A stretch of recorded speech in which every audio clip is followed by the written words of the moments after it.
Michelob Ultra Tuscan Orange Grapefruit. My God, America is imploding.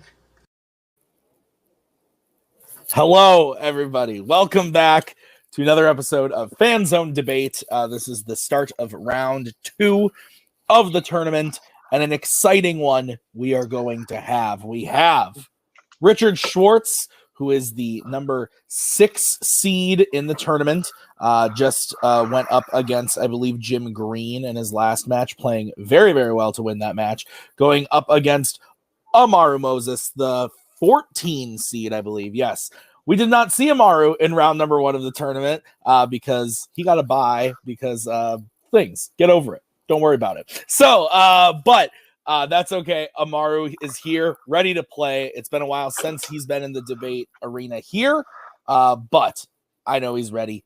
I know Richard's ready. This is going to be a good match. Cody, you're here with me today. How are you, and what do you think about the match?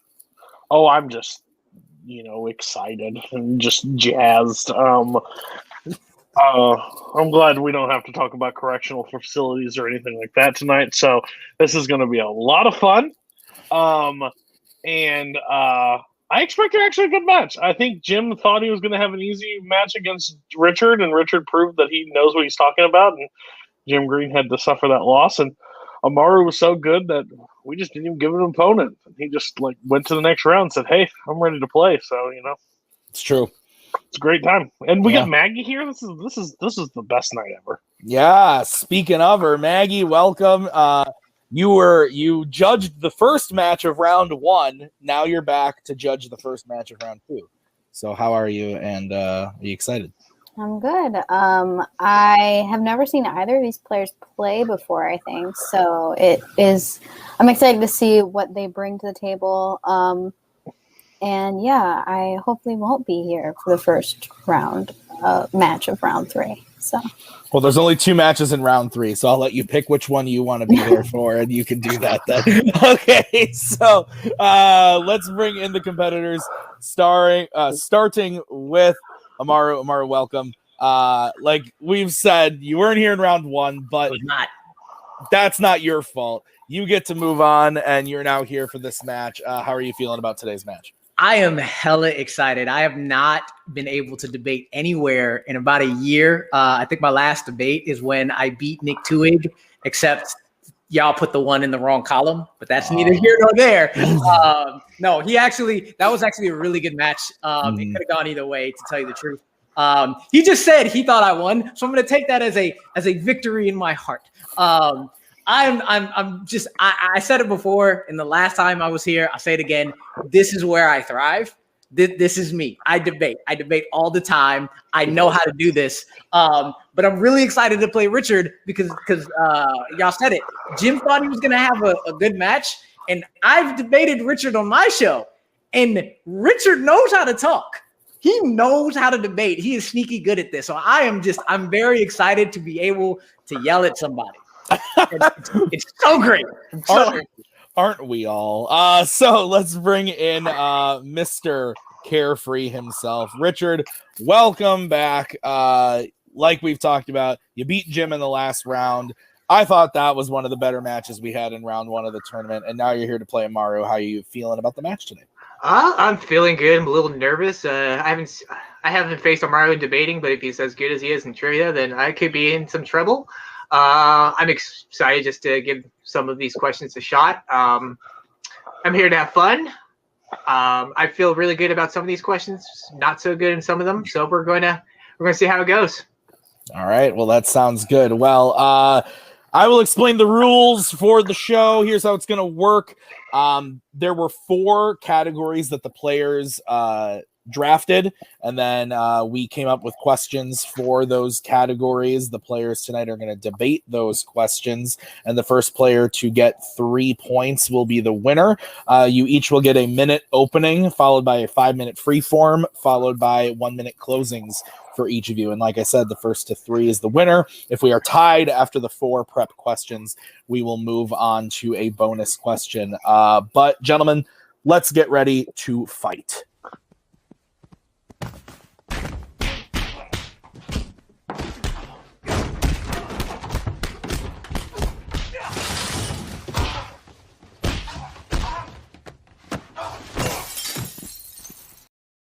All right, guys. The first category that you are going to be debating this evening is going to be in the category of the Marvel Cinematic Universe. This was drafted by Richard, and the question is, what is the best action scene in a Phase 1 MCU movie? So, Richard, you drafted this, so you get to go first. You have 1 minute to open your argument when you start talking, and I will come in to give you a 10-second warning. So the best action scene in Phase 1 is actually a lot difficult than what you would think it would be, because either some of the scenes were not as long and just not as memorable, or they were too long and cannot be considered a scene. So I decided to pick one of my favorite scenes in Marvel Avengers, which was the first confrontation between Iron Man, Thor, and Captain America in the forest. This is probably the best very quick action scene in this film, because not only does it bring in the humor, it brings in some great action sequences. It also brings these three gigantic figures from their separate movies all together for the first time, and seeing them interact for the first time together brought some funny moments. And also looking back from even Avengers Endgame and previous Marvel movies going back, it's a very memorable scene, and I will talk more about it when we get to the fighting round. I concede the rest of my time. Conceding 2 seconds of time. Very caring of you, Mr. Carefree. All right, Amaru, you now have 1 minute to open your argument when you start talking. So good action scenes have great fights or shootouts that are well choreographed. Great action scenes can bring in other elements like humor or horror to enhance that look and feel. But perfect action sequences have all of that, but infuse some reason, some heart, and some drive for the main character to be doing more than just action for action's sake. And there's only one scene in Phase 1 of the MCU that does that, and it's Tony escaping the cave in Iron Man 1. It is an amazing action sequence that informs the character that becomes the linchpin of the MCU for the next 20 years. It's the origin of Iron Man. It builds tension. It has great horror shots. It has a mixture of close quarters fighting and shootouts. It has some humorous moments. It has moments of badassness for the antagonist at the time. An epic finale with flamethrowers and the first flight of Iron Man, all in a practical suit, making it look so much better. And all of that isn't even the best part of it. The best part of it comes with one word, and that one word that I'll talk about later is Jensen. Time. All right, guys, 5 minute of free-form debate when one of you starts talking. So if we were talking about probably the best, emotional moment in the MCU, I would definitely say your scene takes it, because you have the death of Jensen in that whole scene. But we're talking about best action sequence, and we're just focusing mainly on the action part. And even though yours was fun, Iron Man coming out in the OG Iron Man suit, the scenes was very clunky, because he was in that big suit, and all you really saw was just guns, the bullets just bouncing off him being very sloppy with his movement and stuff. And though it was really cool, it kind of was just all over the place. Whereas my scene was very well choreographed. You have the humor, you have the great action, you have the great moments when you see all three of them together, and it was just very well put for the action. You say you want to focus on the action, and your moment is barely an action scene. It's a character scene. It's a character scene with little skirmishes here and there. You don't remember the action from the scene. What you remember is, are we in Shakespeare in the Park? Do you want to bring the hammer down? I don't remember that as much. And 1/3 of your crew doesn't even fight. He throws a shield once, gets his shield hit, and then says, oh, are we done here? It's a character scene that informs the bickering a little later, and it's a scene that informs Captain America as being the leader. Your scene is a character scene without action. Mine's is an actual action scene, and the emotion informs the action. When you come to Jensen, the first thing Jensen does is comes out shooting. And then when you get to the emotional part, it calls back to him saying, I'm going to see my family soon. So he knew he would have to sacrifice himself in an action scene. And that not only informs the entire action of everything, how great it is, how choreographed it is, how much humor there is, how much horror there is at the beginning, informs Iron Man, which is supposed to be clunky because it's his first shoot. But Jensen dying and giving that to him and telling him, don't waste your life, informs Tony Stark as Iron Man. My emotion gives reason for all of the action. Your action, the little parts it has, informs a character scene. Captain America does more than just throw a shield. He takes the blow from Thor's hammer, which, for Thor, he never thought anything could take a blow from his hammer Mjolnir. And then also you're saying the only thing remember is Shakespeare part. No, you remember Thor using the lightning against Tony Hawk's suit, the power being full 300%. Oh, Tony's like, well, look at that. And he blasts Thor into the forest. And this is the first time Thor actually had real confrontation from an actual Earthling. And we see the great action again. Talking about your scene gets really fun when he's pumping, walking around, pumping. And then when the death of Jensen happens, it kind of takes away from the action because you get that emotional moment, and it doesn't really pick up after that because all you're seeing is just explosions, bullets bouncing off, but you don't really see. It's just very all over the place. And then again, Iron Man and Thor, that fight scene was great. It wasn't just a Shakespeare fight; it was also funny moments too. Which you like Shakespeare part. It's a great moment in my action sequence because it fits Tony's character while fighting. But again, it's about Tony's character. It's about Thor's character. It's all this. It's his 20 seconds of little skirmishes in between a minute conversation, 20-second fight, another 30-second conversation, another blow. And then Cap comes in for 1 second, throws his shield. Let's not do this. Talk. Hits his shield. Are we done here? He doesn't fight. There's not much action. It's all surrounded by talk. Okay, you want to talk about yours is just for the beginning. Yours is just like 10 seconds of Iron Man just walking around, wildly swinging. Then you get like maybe a minute or two of him talking to Jensen. And then you got another like 30, 45 seconds of him being clunky again, getting bullets bounced up. And then you see him, flying off, which is fun, and then crashing. That's really all. My scene in my moment has more impactful situations because of what the future MCU movies bringing these three together, and you going back, seeing how different they are, to seeing how different they were in the first Avengers to how they were in Endgame. Mine is so much more fun when you're looking at like the whole scale of it with Captain America. I mean, Iron Man taking on Thor. This is the first time Thor is having a real challenge from an Earth person. And then let's talk about the 10 seconds that you're talking about. First off, there's the tension at the beginning whether or not he's going to hit the Y and make sure it starts up before that. Then we go to the horror sequence looking from the Ironmonger's eyes, or the clunky one's eyes, because it's supposed to be clunky. When all the guys are like, what's going on? What's going on? There's the horror for your action. Then they blow up the door. And then he comes out. Jensen goes out shooting. And then he comes out. Close shot head that hits him back in the face. That's the humor moment. Then there's a lot. I'm also going to bring up that. I'm halfway through my feed, and there's so much more action left with the drama right in between it. Yours is like 45 seconds total of action. Time. All right, Amaru, you now have 1 minute to close your argument when you start talking.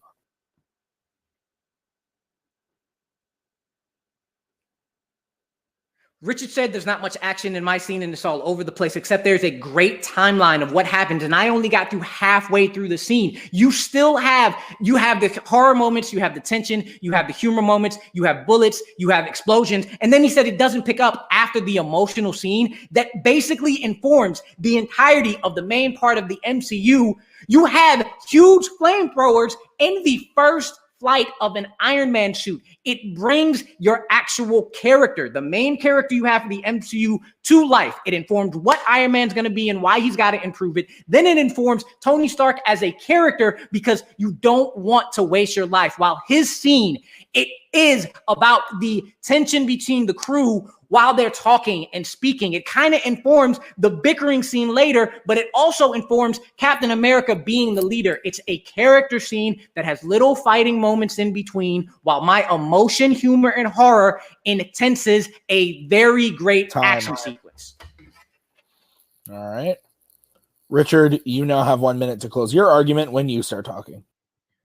If you want multiple bullets flying off each other and multiple just random explosions like a Transformers movie, yeah, this scene is for you for Iron Man. All he really does is walk. He's walking around being wildly rigging for like 10, 15 seconds. A great emotional scene with Jensen, but we're talking about action sequence. And again, more flamethrower. It's just random explosions.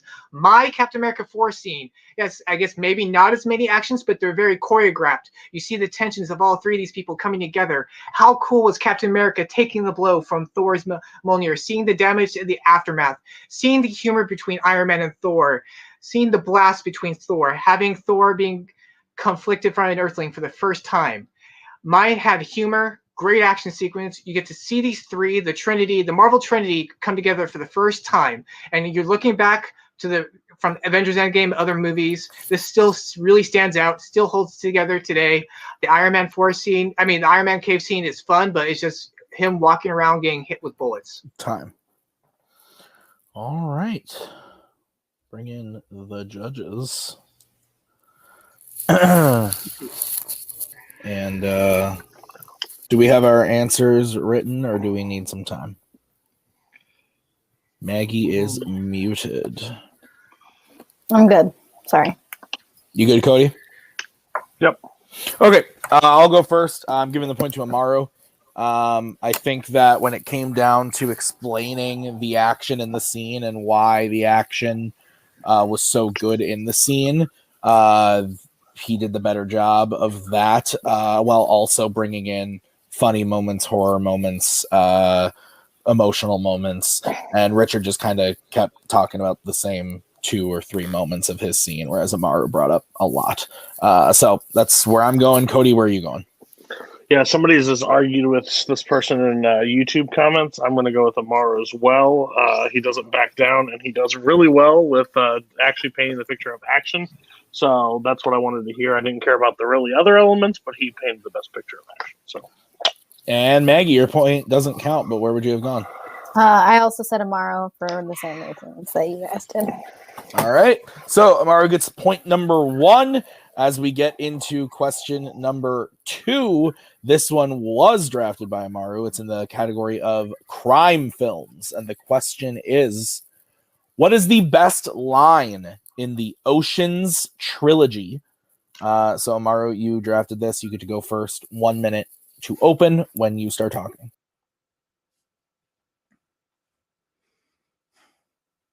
The Ocean's franchise is a movie lover's dream. You want to sit back, relax, and let the people who are supposed to kill it do that. And all of this is made possible through dialogue that makes everything you hope would work 10 times better. From front to back, the dialogue hits. So choosing the best line is very hard. But what you need to do is choose a line that makes the movie as great as it is. And it's not Clooney and Pitt that makes this trilogy great. It's the fact that everyone else in the crew lives up to your main 2. You believe about, care about, and grasp to every single member of the team, no matter their screen time or importance. You don't need to be convinced of the main 2. You need all 11 for the ride of one of the most iconic and fun franchises in movie history. And there's only one line that solidifies the fact that you need to pay attention to every second of every person, or there's a possibility that you might miss greatness. It has exact correct moment, correct delivery, and is when Elliot Gould tells Matt Damon, "That's wonderful. Get in the goddamn house." Get into that later. Time. All right. Richard, you now have 1 minute when you start talking. I really enjoy the Ocean's franchise. It's a great 3, probably a perfect 3-movie set. It's really hard because the quotes are not as memorable as like other movies, but I feel like what makes a great quote is a quote that can be easily reminded or themed for each 3 movie. And the main quote that I went with is, "Because the house always wins." The full quote is, "Because the house always wins. Play long enough and you never change the stakes. The house takes you. Unless that perfect hand comes along and you bet big, then you take the house." That whole quote sequence sums up Ocean's 11, 12, 13. The reason why the Ocean's team is doing what they're doing. They are trying to take down the man, take down the power. And I think, in life, we can definitely relate to that. And I will argue more about this when we come to the fighting sequence. And once again, I concede the rest of my time. All right. 5 minutes of freeform when one of you starts talking. All right, so yeah, you needed to have a theme of it, and the theme of why Oceans is so amazing is that every single person is important, and my scene comes at the exact right moment and delivered the exact right time. It's the first time everybody is together. Linus is kind of representing the audience. It's where we're at the point where it's like, should we all go forward with this? The first time everybody's together, Danny says, "Hey, look, you're going to be doing something dangerous, could get you in jail. No hard feelings if you don't come through, but if you are, come in." And Linus is the one sitting down like, should I do this? So he's representing the audience. Should I get into this movie even though I've seen Pitt and Clooney, and he's wondering, should I get into this heist? And probably the 10th build guy is telling the 3rd build guy, he comes up to him and says, very casually, "You're Bobby Caldwell's kid, right? How do you like Chicago?" Damon responds, "It's nice." "Oh, that's wonderful. Get in the goddamn house." It is the perfect moment delivered to snap you into, oh my gosh, it doesn't matter whether it's the 10th Amaru, you are coming up way too much within that line. You're coming up with it was just a funny line in that one moment. It was cute, but it's a very forgettable if you're watching the rest of the movie. The more action sequences, the Casey Affleck and his brother in that scene is really funny, way more funny than that line. The house always wins. My whole quote is the reason why Ocean's 11, 12, and 13 they're doing what they're doing. They are tired of the manager hotel. They are trying to take the money. They're trying to take down what seems nearly impossible in Ocean's 11. It's why when Rusty is asking Danny, "Why are you going through so much to do this, to come up with this plan?" And that is the reason, because he's tired of the house always winning, tired of the rich people always prevailing. My quote is the main reason in Ocean's 11, 12, and 13 is why they're doing what they're doing, because they're tired of seeing the rich prevail. They want the underdogs to finally win. Your quote is, it's a funny moment in that scene, but you don't remember it past that point. Like it dies out, that quote. There are so many other memorable quotes in that movie other than that line. You're telling me that the theme of the film is to get rich people not to get away with it, when the entire movie when the entire franchise is rich people, rich actors getting together with other rich actors to do what they want because they want to have fun. That is not a theme of the movie. The movie is iconic and fun because of you get to see the heist, you get to see what they're doing. You're not thinking about rich people getting their comeuppance, because the entire surrounding part of this film is rich actors wanting to do something with rich actors so they can continue to have fun. It's not. No, we're not talking about actors. We're talking about the characters, not everyone. We're talking about the characters. You're talking about just the actors. I'm talking about the characters in the movie are doing what they're doing to take down let's go with the first one, Ocean's 11. They're taking down the hotel's manager, the casino manager's money. They're trying to take that away from them. They're trying to keep going. No, I'll let you. I was saying you brought up the characters and you brought up this quote to talk about a theme, but your theme doesn't hold any weight about rich people getting their comeuppance when, one, the entire movie is rich people acting with rich people. But if you want to talk about going into characters, George Clooney isn't doing this to get at the rich people. He's doing it to get his wife back. That's what he's doing it for. Now, no, that's not his main reason why he's doing it for. That's something he wants eventually in the movie, because he doesn't know his wife's going to be there. He wants to make the perfect score, to do the theft, to get the perfect score, something that has never been done, which is utterly impossible. And I'm not. That is the exact opposite of doing it for the rich people. It's for his ego or for his wife. It's the main theme, though. Like for taking away from outside of the movie, it's something's been done because the rich will always get richer. Especially, okay, we'll go to Ocean's 13. That's a clear example of that. But yours is just a funny moment. You cannot say sorry, I've been talking too much. I'll wait till you. No, I'm just saying, you're trying to talk about theme, and I'm telling you your theme doesn't hold water. I'm talking about this is a great line because of what Ocean's trilogy represents and how iconic and fun it is. And it's only iconic and fun because every single person in that film hits just as hard as everyone else. And there isn't a line in the film that brings that to light than when as an actor, Elliot Gould, who you don't know, tells off Matt Damon, but also flip that as a character. The OG, probably most important financial backer of the heist, is telling the new kid, "Son, get in the house now because you need us and we need you. It doesn't matter if you are the 10th build or the 3rd build. It doesn't matter if you're the new guy or the old guy. You are." That's not true. That is not what your quote is saying. He's saying to one person to another, "That's funny, get in the house." That has nothing to do with the rest of the whole cast. Their characters in the crew. All right. Amaru after this. Okay, so Richard, you get to close your argument first. 1 minute when you start talking. Okay, maybe me saying the theme of Take Down the Man is not the best example, but my quote's the best quote from the Ocean's franchise, because they do have, all three movies have something in common, that they're trying to take something from a person of higher wealth, trying to take their wealth from them. Because in life, the house always does win. The rich always do prevail. In the first movie, Danny wants to take that one dude's casino money, get his wife back as well, but it's because he always seems to be winning while Danny was always losing. The underdog was always losing. He was in jail. Whereas Amaru's quote, it's a funny line from the one dude to Matt Damon's character, but it's only just there for that one moment, for that one scene. It's not relating to any of the also Ocean's crew. If you really look back at the Ocean's 11, 12, and 13, my quote just simply sums up the Ocean's trilogy is underdogs trying to beat the man, trying to do something that never seems impossible because the rich always seem to win in real life when we tired of that in real life. All right, Maru, you now have 1 minute when you start talking.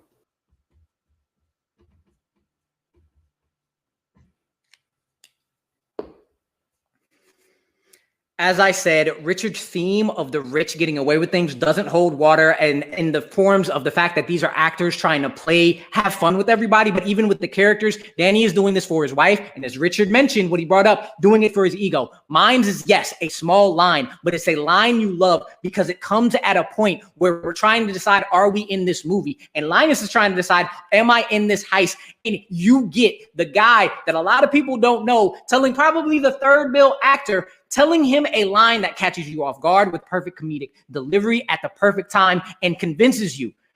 He goes, oh, that's wonderful. Get in the goddamn house. It is a snapshot into like, oh, wow. Anybody at any point, at any time, no matter where they're a highly known actor or a lesser known actor, whether they're the main guy in the crew, the most important or the least important, any person at any moment could do something great in the trilogy. And that's why this line is the best, because it sums up what makes Ocean's trilogy so iconic. Time. All right. Bring in those judges who don't want to be on screen, apparently. What was the question? Was it iconic? The question was best line in the trilogy. Best line in the trilogy? Okay. Sorry, I'm having to parent. It's not allowed. Come take it over. That'd be great. No. Okay. We all good? Sure. I guess. Maggie, you get to go first. I know, this is why I'm sad. So honestly, I thought it was pretty close, but I'm gonna give my point to Amaru just because I think he painted a better picture of how his quote sort of relates overall to the movies. I think Richard sort of got hung up on Amaru's comebacks to his theme argument, and really I thought Amaru's closing was also very strong, so that's why I'm giving the point to him. All right, I'll go next. This was a bit all over the place for me. I was going back and forth the whole time, but at the end of the day, I actually went with Rich. I thought that Richard did a pretty good job of explaining the theme to me and was able to that carried weight with me in why it was the best in the trilogy, and it had something to say about the trilogy as a whole in each movie. So give it to Richard. Cody, you get to decide this one. Well, it's known around these parks that Tim is a buffoon and is always wrong. I went Amaru, and the reason why, I think it was very close through the closings, through the middle ground, but the closing, I think Amaru, basically Richard had to use some of his times to like say, hey, what I said wasn't quite the best, and Amaru was just waiting there just to beat him in the head with a club. So it was a bad deal. So yeah, Amaru gets my point. All right. So Amaru goes up 2-0. Richard does need to hit this next question in order to stay in it. It is a category that he drafted. It is the category of sports. The question is, what is the worst sports movie featuring children, kiddos, the little tykes, the little people? Richard, because I'd like a point of clarification. In the chat, I don't know if this makes any difference, but it says best kids sports movie, not sports film with kids. Yeah, yours has a kid. This was fine. Yes, both of your answers were accepted. Yes, I see what you're saying. I just don't want that to inform the argument and everything, so I took it as kids sports film. So No, you're totally good. Yes, absolutely. Richard, you get to go first. You have 1 minute to open your argument when you start talking. So this was actually a really tough question because I do like a lot of kid sports movies, even the bad ones. But the one I went with is the one that had a lot of good star power, a lot of funny moments, a lot of actors who are very good comedians, like who had moments of being funny. It just wasn't funny, and also sent a bad message to kids watching this film. And I went with the Benchwarmers. The best Benchwarmers. It was not as good as what I thought it was going to be. It was actually really bad. The humor was dry. I think the messages that this film gives out to kids while watching this film is really not great. I think it falls flat. And I will just talk more about it when we get to the fighting sequence. When you're thinking, because I love baseball, Benchwarmers did not do this movie justice, and I concede the rest of my time. All right. Maru, we will move over to you. 1 minute to open your argument when you start talking.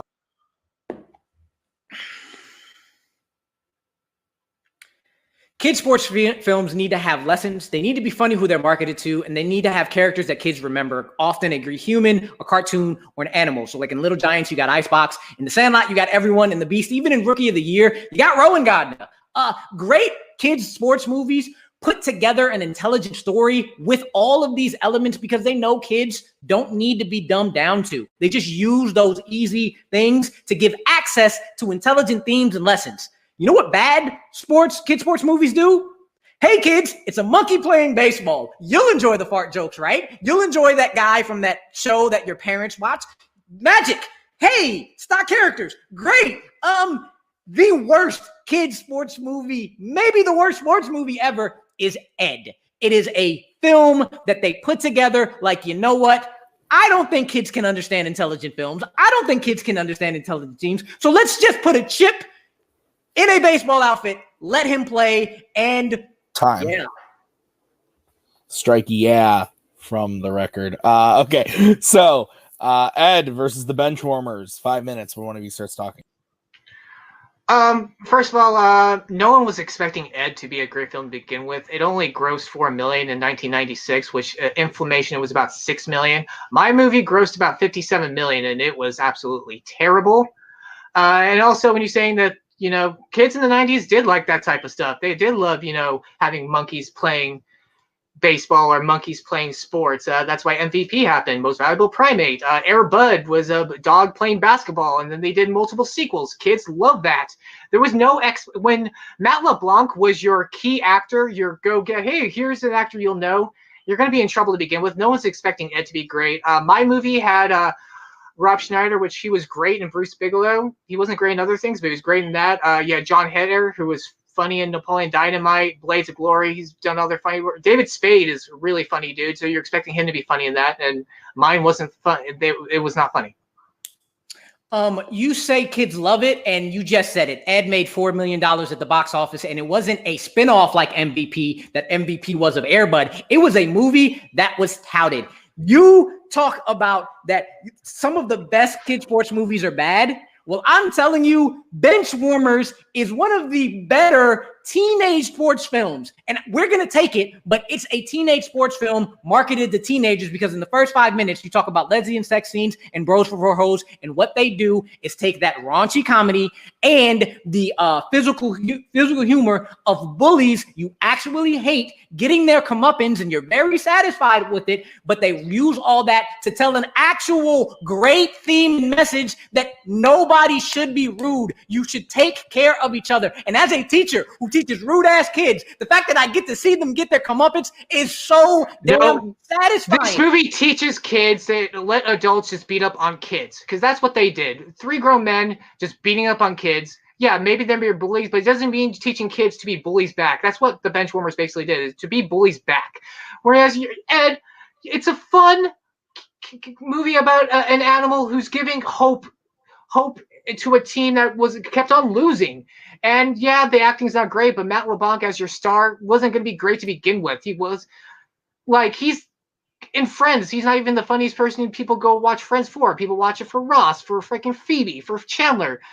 Matt LeBlanc's other movie was Lost in Space, and that was garbage too. You weren't expecting this movie to be great. People were actually expecting Benchwarmers to be good, and it wasn't good. And the whole message saying that it wasn't meant for kids. The whole point of the Benchwarmers was 3 adults trying to stick up for kids who never get picked for actual sports. But it's just mainly adults. Sticking up for kids that cannot fight back. Yeah. You know what they do?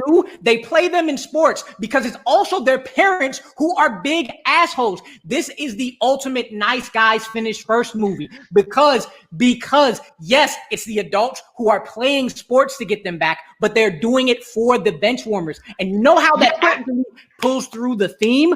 It's through Rob Schneider, who the entire time you thought he was bullied as a kid, you were like, oh wow, I feel for this guy. He's actually a nice guy. First of all, and then you realize he's so tormented. He doesn't want a kid because he was the bully as the kid. And you didn't see that. I know what everyone okay, I'm gonna stop right there. Everyone knew that he was gonna be a bully. It was very predictable in that movie. Well, you're an idiot then. No offense. Hey. You are an idiot if you didn't expect it. And you're talking about how your movie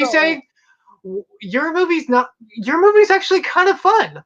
Like it had that Harry and the Hendersons vibe, you know, a nice family film with also has the Air Bud feel.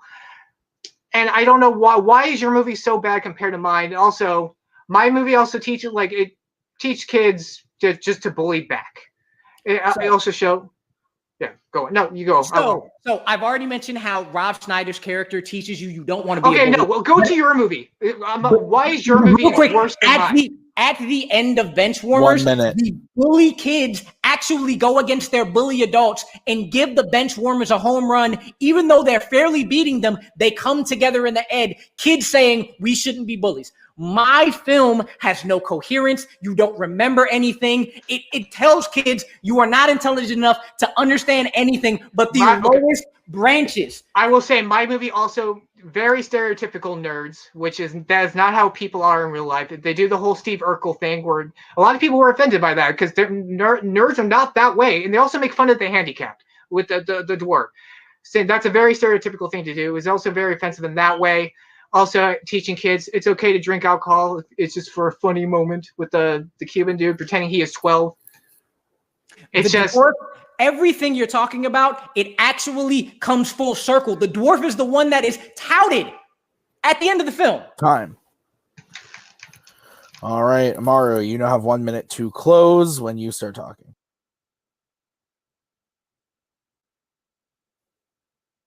All the bad themes that Richard is talking about in Benchwarmers is by the end of the film and throughout the film shown why you actually don't want to be a bully. The main bully in the film has been tortured all his life. All the kids that are bullying becomes friends with the Benchwarmers, the kids in the end. My movie has the stock characters you do not remember. It has a little animal cruelty. You want to talk about family film? Animal cruelty with the animatronic monkey who is more memorable than any of the actors themselves. It does not have anything besides, let's get a monkey playing baseball. Let's throw some bananas at him. You like a magic coin? Here's a magic coin. You want all the stock characters? We got the goofy guy. We got the mean guy on the team. We got the surfer dude. We got the black dude who talks about there's no rule for a monkey playing baseball, which I didn't even know happened because Air Bud did it better later. There is no type of coherence and no intelligent themes in the film, while Benchwarmers actually has a great message. All right, Richard, you now have 1 minute to close your argument when you start talking. Look, when Amaru just finally talks about his movie in the closing, you know he's in trouble. Ed was not that bad of a movie. No one's expecting that movie to be great to begin with. Out of like 200 films in 1996, it grossed like 165th out of the 200 movies that came out that year. I mean, everyone loves a good baseball movie, especially a sports movie that features an animal. That's why they kept on doing Air Bud, Most Valuable Primate, Harry the Hendersons in the 80s. And when Matt LeBlanc is your key actor, you knew it was not going to be great to begin with. He didn't talk about any of the acting performances, whereas my movie, it sent a bad message to kids to be bullies back. Yeah, it taught, to somehow stick up for yourself, but it also makes it okay for adults to beat up on kids. It also, the jokes fell flat. Rob Schneider was very predictable to be the bully in that. John Heder was not that funny. David Spade was not funny. and it was just a very bluff film. At least Ed was just. It was adorable seeing a chimpanzee playing sports and interacting with the little kid, and the refrigerator scene was funny as hell. Time. All right. Bring in those judges. All right. Cody, you get to go first. Wait 1 second. Oh, No, unacceptable. I need to think for another second. okay. Sorry. It's okay. Okay. Why are you making that noise? Because this is hard. This is why I don't like doing this. All right, Cody, you get to go first. I went with Richard. I think overall, Richard did a really good job of painting it, and Ed did not come up to the conversation a ton, which didn't help, but it really didn't paint a picture of why I didn't think that movie was that great. So, Richard wins point for me. Maggie. So I give my point to Amaru. I think that he was good at battling back against what Richard was saying about his movie. I do agree that he didn't say a whole lot about his movie, but the things that he said mattered. Plus, I think that, the problem for me with Richard's argument was he kept arguing about how no one expected it to be good, but the question wasn't disappointing. It was just straight up worse. And so that sort of held sway for me. All right. I get to decide this one. I also went with Amaru. I think that everything that Maggie basically just said is exactly why they kept saying about how Richard or Amaru wasn't talking about Ed that much. And to me, he said just enough that he needed. And Richard was like just talking on and on about the bench warmers and why the bench warmers all these terrible things about it, and Amaru was able to be like, actually, no, those bad things you're talking about are actually the lessons that actually end up being good in the movie. And so I give my point to Amaru, which means your winner, Amaru Moses. We're gonna start by actually talking to Richard. Richard, I think you played really, really well today. The score, I think, is rough, but man, I think that all three of those were really close. You played really, really well, like you always do. So I'm sorry that it turned out this way for you, but how are you feeling about the match? I'm a little bummed I didn't get at least one, but again, it's mainly on me. I need to learn to speak better, be able to project my words and how I'm trying to think of them. I always have trouble with that sometimes. This time it actually didn't matter. Amaru was able to come back great. Fun fact, I've never seen Ed, so I was just had to base it on scenes I saw on YouTube. And, I tried. At least I got one vote. It was fun. I can't wait to come back later on in the future. Yeah, absolutely. We'll absolutely have you back. Is there anybody that you want to debate, like that you've seen around here that you want to just smack around a little? No, I just, whoever wants to face me, I'm always there. It doesn't matter who I face. Hopefully I can get back to my 2000s comedies where I get to use that next time. Yeah, absolutely. You will be able to draft whatever you would like next time. Yeah. So Richard, like I said, I don't think the score represents how well you played today, but nonetheless, you played very, very well. We'll see you either later on in the season or next season for sure. But let's move over to Amaru. Amaru, you got the bye in round one, but you showed today that you definitely deserve to be here and that you're playing really well. How are you feeling? I want to give all props to Richard. That Oceans one, he had me on my heels with a lot of things I wasn't expecting. And he really had me on my heels in that sports one. He got me over talking about his film and not about mine. So I was getting ready for question 4. I was very much like this could easily go either way. And I'm actually very happy it didn't go to question 4 because that next question would have been a doozy for me to pull off. So I'm very happy I was able to get in, get out, and get this done. Richard, you did your thing, man. You definitely threw me off a couple times. But I'm very happy. I have been like thinking about this all week. I told you I've not debated in so long, and I love doing this. I love arguing, I love yelling, and I love being able to come up with counterpoints. So I'm hella excited to keep going. I can't wait for the next one.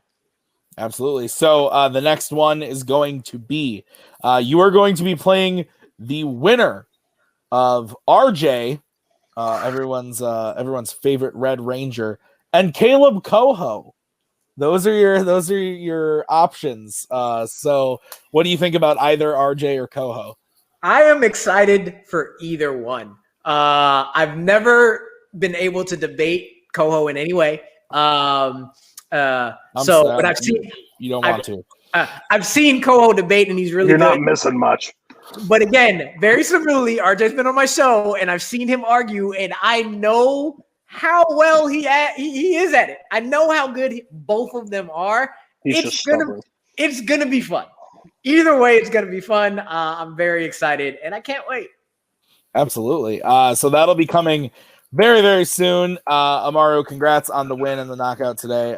Cody, final thoughts on the match. Yeah, I think Richard did really well. I mean, the KO is not what you want on your record, but Amaru is, again, like I've said, I've argued with this man in the YouTube comments, and he's still wrong about that. I can still stand by that. But at the end of the day, he has he's passionate. So it's really great to have somebody that's really passionate about debate in this league.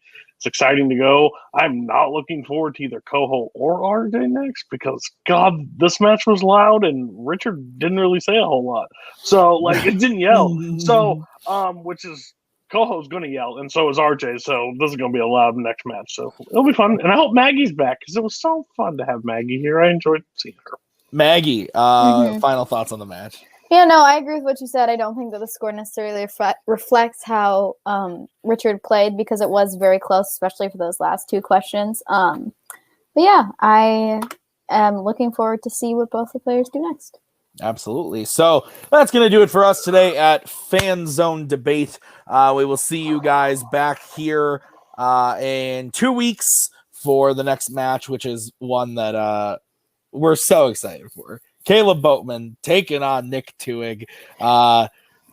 You're excited for it. I'm not. Oh, man, shit's going to crumble. It's going to be great. We'll see you guys in 2 weeks for that match. But until then, thank you to Amaru and Mr. Carefree, Richard, Cody, Maggie. We'll see you guys next time. Bye.